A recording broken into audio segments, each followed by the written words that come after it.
মধ্যপ্রাচ্যের চলমান উত্তেজনার মধ্যে প্রথমবারের মতো যুদ্ধক্ষেত্রে ব্যবহার করা হয়েছে ইরানের শক্তিশালী সেজিল-2 হাইপারসনিক ক্ষেপণাস্ত্র।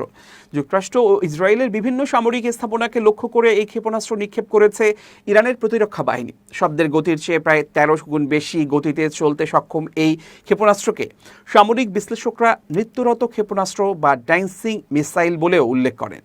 ইরানের রাষ্ট্রীয় টেলিভিশন চ্যানেল প্রেস টিভি জানিয়েছে, রোববার প্রথমবারের মতো এই ক্ষেপণাস্ত্র ব্যবহার করা হয়েছে। একই দিনে ইরান, যুক্তরাষ্ট্র ও ইসরায়েল উত্তেজনায় টানা 16তম দিন পার হয়েছে। বিশ্লেষকদের মতে, সেজিল-2 ব্যবহার ইরানের সামরিক সক্ষমতার একটি গুরুত্বপূর্ণ বার্তা বহন করছে। সেজিল ক্ষেপণাস্ত্র ইরানের নিজস্ব প্রযুক্তিতে তৈরি একটি শক্তিশালী মাঝারি পাল্লার ব্যালিস্টিক ক্ষেপণাস্ত্র। এটি সর্বোচ্চ প্রায় 2000 কিলোমিটার দূরের লক্ষ্যবস্তুতে আঘাত হানতে সক্ষম। 2 ধাপ বিশিষ্ট এই ক্ষেপণাস্ত্র প্রায় 700 কেজি পর্যন্ত বিস্ফোরক বহন করতে পারে এবং দ্রুত গতি ও কৌশলগত গতিপথ পরিবর্তনের সক্ষমতার কারণে একে নৃত্যরত ক্ষেপণাস্ত্র বলা হয়।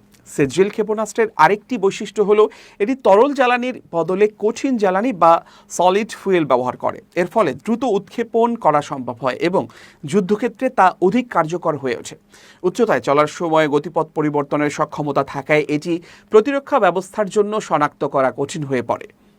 যুক্তরাষ্ট্রভিত্তিক থিঙ্ক ট্যাঙ্ক সংস্থা centre for strategic and international স্ট্র্যাটেজির তথ্য অনুযায়ী সেজিল ক্ষেপণাস্ত্রের দৈর্ঘ্য প্রায় 18 মিটার, ব্যাস প্রায় 1.25 মিটার এবং মোট ওজন প্রায় 12,600 কেজি। ইরান 90-এর দশকের এই ক্ষেপণাস্ত্র তৈরির কাজ শুরু করে এবং 2008 সালে প্রথম সফল পরীক্ষামূলক উৎক্ষেপণ সম্পন্ন হয়। এরপর ধীরে ধীরে এর উন্নত সংস্করণ তৈরি করা হয়। সেজিল ক্ষেপণাস্ত্রের দুটি প্রধান সংস্করণ রয়েছে, সেজিল-1 এবং সেজিল-2। এর মধ্যে সেজিল-1 স্বল্প পাল্লার এবং সেজিল-2 মাঝারি পাল্লার ক্ষেপণাস্ত্র হিসেবে পরিচিত। সর্বশেষ হামলায় ইরান সেজিল-2 সংস্করণ ব্যবহার করেছে বলে জানিয়েছে দেশটির গণমাধ্যম।